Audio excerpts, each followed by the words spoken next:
पिछले लेक्चर्स में हमने दो फार्मूला पढ़ा था। पहला फार्मूला क्या था? डिस्टेंस फार्मूला, है ना। क्या था? अंडर रूट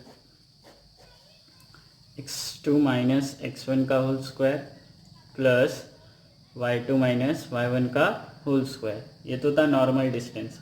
उसके बाद था distance from origin, distance from origin.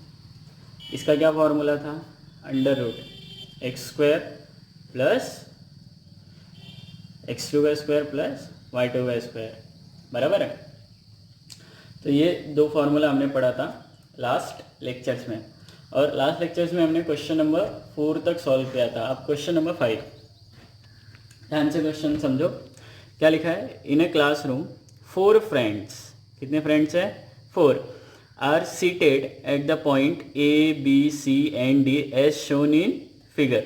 ये डायग्राम आपको दिख रहा है। इसमें 4 लोग ए बी सी डी, ये 4 लोग बैठे हैं, ठीक है।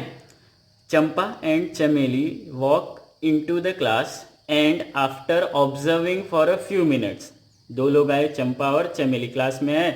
उन्होंने कुछ मिनट्स तक ये क्लास को ऑब्जर्व किया और क्या बोला? चंपा आस्क्ड चमेली, चंपा ने चमेली से पूछा, don't you think A B C D is a square. Champa ने चमेली को पूछा, क्या A B C D square है? तो चमेली डिसएग्रीज, चमेली ने बोला नहीं। तो using distance formula find which of them is correct. तो हमको डिस्टेंस फॉर्मूला यूज करके बताना है कि चंपा सही है या चमेली सही है। अब करना क्या है हमको? हमको क्या करना पड़ेगा? हमको पता है कि स्क्वायर क्या होता है, जिसमें चारों साइड और चारों एंगल इक्वल होते हैं। लेकिन यहाँ पे एंगल की बात नहीं होगी, कोऑर्डिनेट ज्योमेट्री में एंगल की बात नहीं होगी, बराबर है ना। तो चारों साइड इक्वल होते हैं। अब चारों साइड इक्वल होते हैं तो चारों साइड इक्वल किस में होते हैं? रोम्बस में भी होते हैं, है ना। चारों साइड रोम्बस में भी इक्वल होते हैं और स्क्वायर में भी इक्वल होते हैं। तो अगर इसके चारों साइड इक्वल आ गए, चारों साइड मतलब चारों distance A B B C C D और ए डी, मतलब ये 4 बार आपको डिस्टेंस निकालना पड़ेगा।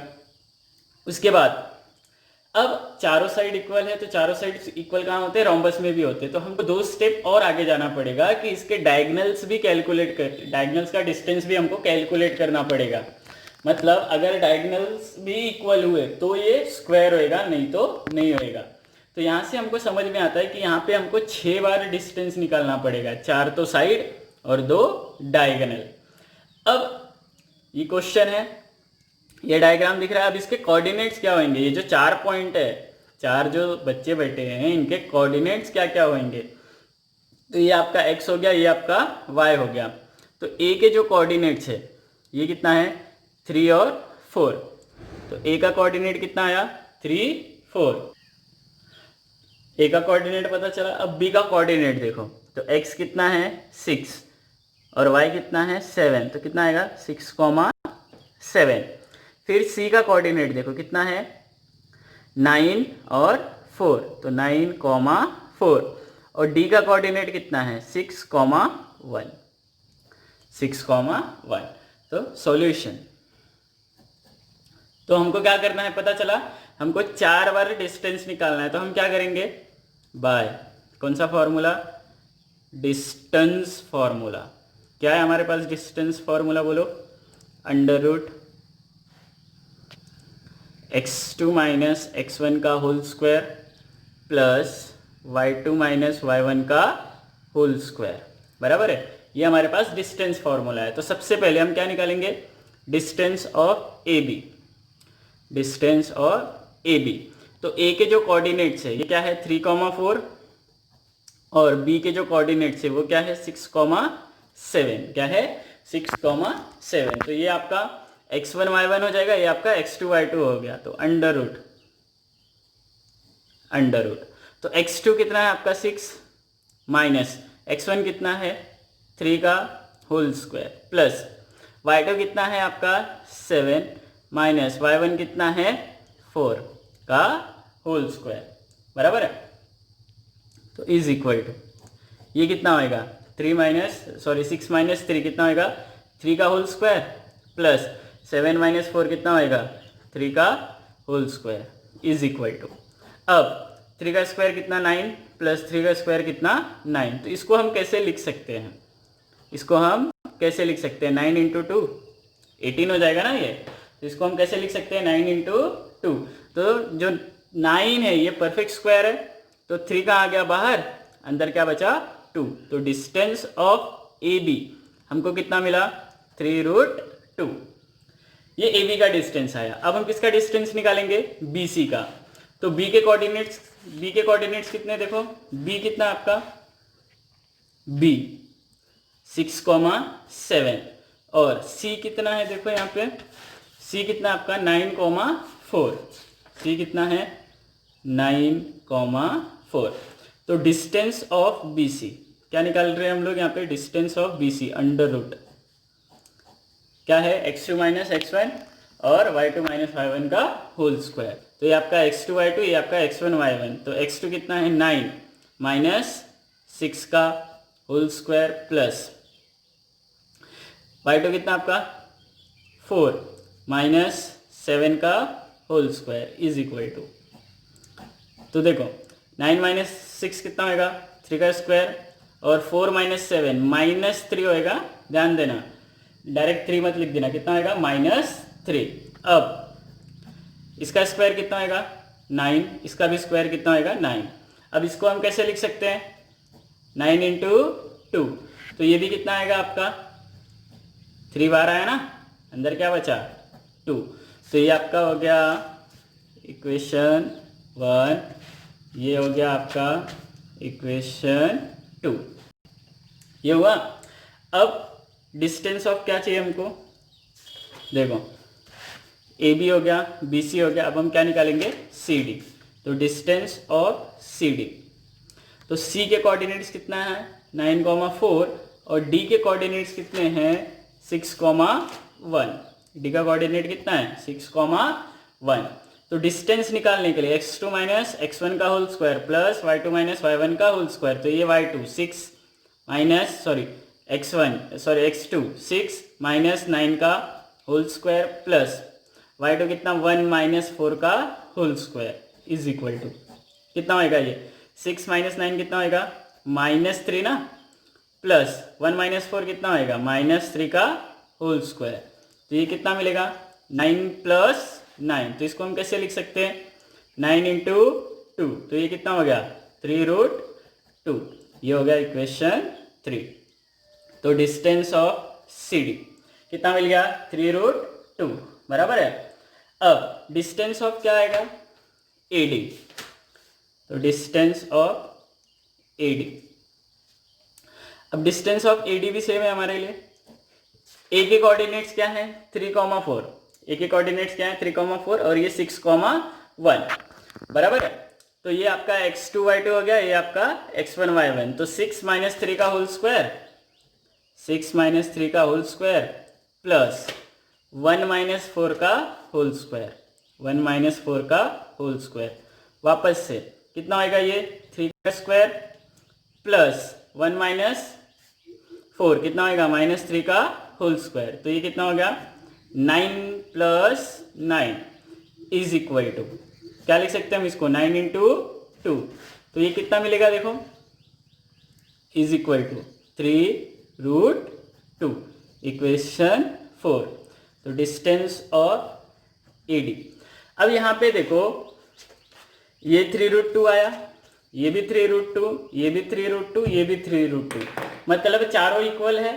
चारों इक्वल है मतलब ये चारों साइड इक्वल, मतलब ये क्या हो सकता है रोम्बस भी हो सकता है ना, क्या हो सकता है रोम्बस भी हो सकता है। तो हमको क्या निकालना पड़ेगा डिस्टेंस ऑफ ए सी और डिस्टेंस ऑफ बी डी। क्या निकालना पड़ेगा डिस्टेंस ऑफ ए सी। ए के कोऑर्डिनेट्स कितने हैं 3,4 9,4।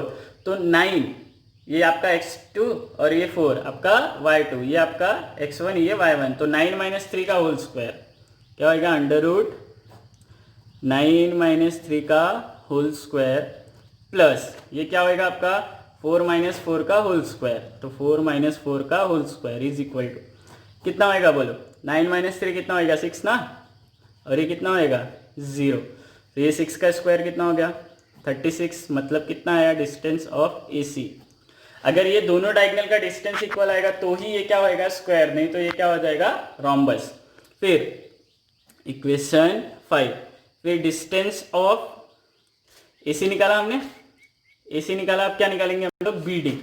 तो distance of BD is equal to क्या होएगा बोलो, under root x2 minus x1। तो BD है ना, तो ये आपका x2, तो 6 माइनस 6 का होल स्क्वायर, 6 माइनस 6 का होल स्क्वायर प्लस 1 माइनस 7 का होल स्क्वायर, 1 माइनस 7 का whole square is equal to, तो 6 माइनस 6 कितना हो गया 0, और ये कितना हो गया माइनस 6, तो ये कितना हो गया 36 इज इक्वल टू कितना 6, इक्वेशन 6। तो डिस्टेंस ऑफ BD हमको कितना मिला 6। अब देखो फ्रॉम इक्वेशन 1 2 3 एंड 4 क्या मिला, AB is equal to BC is equal to CD is equal to AD, and from equation 5 and 6, from equation 5 and 6 हमको क्या मिला, AC is equal to BD। तो देयरफॉर क्या होएगा बोलो, ABCD क्या हो गया स्क्वायर, तो क्वाड्रिलेटरल ABCD इज स्क्वायर। अब अगर ये स्क्वायर है तो कौन करेक्ट है, किसने कहा था ये स्क्वायर है, किसने ऑब्जर्व किया था, चंपा ने। तो देयरफॉर चंपा इज करेक्ट। समझ में आया। ऐसे ही अगर कोई भी हमको 4 पॉइंट्स दिए और हमको पूछा है कि बताओ ये कौन सा क्वाड्रिलेटरल है, कौन से टाइप का क्वाड्रिलेटरल है, तो हमको कैसे पता चलेगा, तो हम क्या करेंगे, पहले चारों का डिस्टेंस फाइंड करेंगे। क्या करेंगे, चारों साइड्स का डिस्टेंस फाइंड करेंगे। और आपको पता है कि डिस्टेंस और लेंथ क्या होता है, इक्वल होता है, बराबर है ना। तो जो हमारा नेक्स्ट क्वेश्चन है ना कुछ वैसा ही है। तो name the type of quadrilateral formed if any by the following points and give reasons for your answer. मतलब जो क्वेश्चन नंबर 6 है इसमें आपको 3 पॉइंट्स दिए हैं, ऐसे ही जैसे यहाँ पे था ना, जैसे यहाँ पे 4 पॉइंट था वैसे ये एक क्वेश्चन है, वैसे ही यहाँ पे कितने क्वेश्चन है, टोटल 3 क्वेश्चन है। तो आपको क्या करना है, ये तीनों क्वेश्चन सॉल्व करना है। जैसे पहला क्वेश्चन है, ये 4 पॉइंट ले लेने हमको ABCD, क्या ले लेने ABCD। तो ये जो 4 पॉइंट है ये चारों का हमको क्या निकालना है, डिस्टेंस निकालना है। तो डिस्टेंस मिलने के बाद अगर चारों साइड का लेंथ इक्वल आया तो हम क्या करेंगे, आगे भी देखेंगे। आगे देखेंगे तो क्या होएगा, अगर डायगोनल इक्वल आया तो ये क्या होएगा स्क्वायर, नहीं तो ये क्या रह जाएगा रोम्बस रह जाएगा। और कभी कभी क्या होता है पता है, अपोजिट साइड्स का जो डिस्टेंस होता है ना वो इक्वल आता है। किसका, अपोजिट साइड, जैसे ये और ये दोनों का डिस्टेंस इक्वल आया, बराबर है। जैसे मैंने 4 पॉइंट लिए ABCD, तो AB DC के इक्वल है और AD BC के इक्वल है, तो ये क्या हो जाएगा रेक्टेंगल। हम डायरेक्ट नहीं बोल सकते क्योंकि जो पैरेलेलोग्राम होता है आपका, पैरेलेलोग्राम, उसमें भी यही केस होता है ना कि पैरेलेलोग्राम में भी अपोजिट साइड इक्वल होएगा। तो भी हमको क्या करना पड़ेगा, हमको डायगोनल का डिस्टेंस निकालना पड़ेगा। किसका, डायगोनल का डिस्टेंस निकालेंगे। अगर डायगोनल का डिस्टेंस इक्वल हुआ तो वो स्क्वायर होएगा, नहीं तो वो क्या रहेगा, सॉरी रेक्टेंगल रहेगा, नहीं तो वो क्या बन जाएगा पैरेलेलोग्राम। और अगर चारों साइड अनइक्वल है, कोई भी एक साइड, 2 साइड इक्वल नहीं है, तो वो क्या होएगा, सिर्फ क्वाड्रिलेटरल होएगा। समझ में आया। तो ये जो 3 क्वेश्चन है, ये तीनों क्वेश्चन क्या रहेंगे, होमवर्क। ये 3 क्वेश्चन क्या है, होमवर्क। नेक्स्ट क्वेश्चन है हमारा question number 7।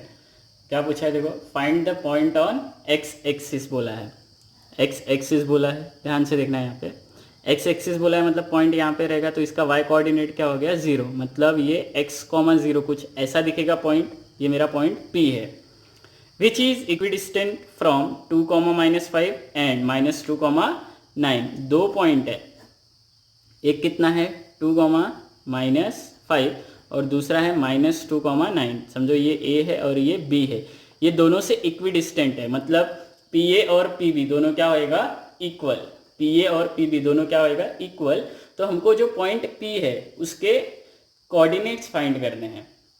Find the point on the x axis which is equidistant from 2 -5 and -2, 9। तो इसके जो कोऑर्डिनेट्स है हमको वो फाइंड करने, मतलब यहाँ पे हमको सिर्फ x की वैल्यू फाइंड करनी है। क्यों ऐसा?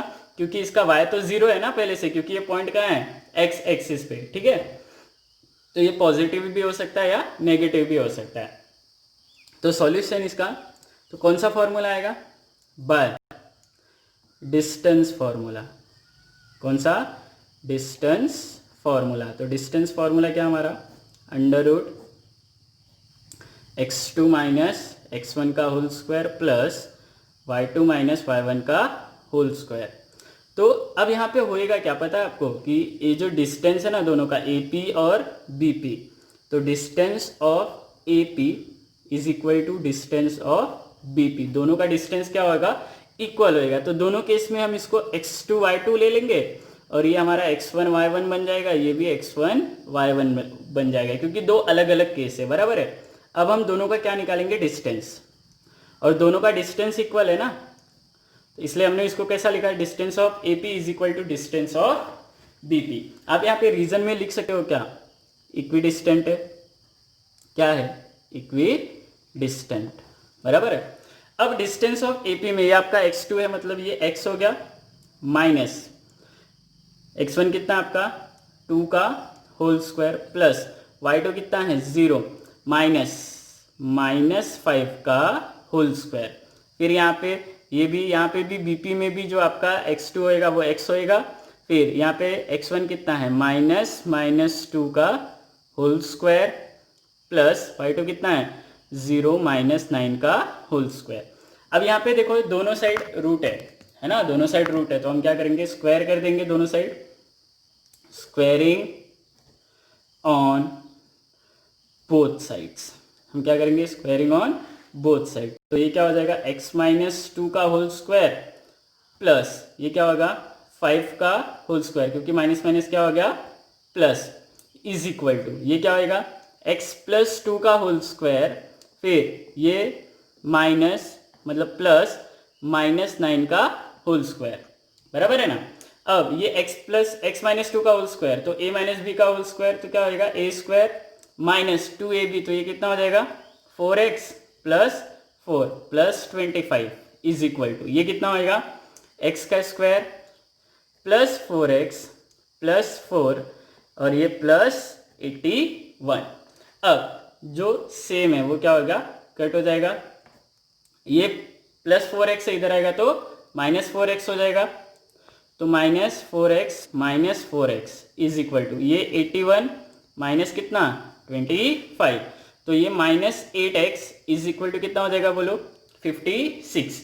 अब इसमें से माइनस करोगे तो कितना मिलेगा? 56। तो x is equal to 56 upon -8, तो x इज इक्वल टू कितना हो गया? -7, क्योंकि 7 8 जा कितना होता है? 56। तो आंसर कितना है? -7। तो कोऑर्डिनेट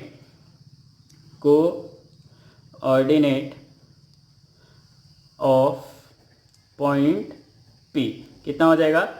-7, 0, क्योंकि x -7 होगा और y कितना होगा? 0। तो ये आज के लिए इतना ही। तो बाकी जो 2-3 क्वेश्चन बचे वो हम नेक्स्ट लेक्चर में करेंगे, लेकिन आपको जो क्वेश्चन नंबर 6 जो होमवर्क मिला है वो आपको कंप्लीट करना है, ठीक है, और सबमिट करना है मुझे सबने।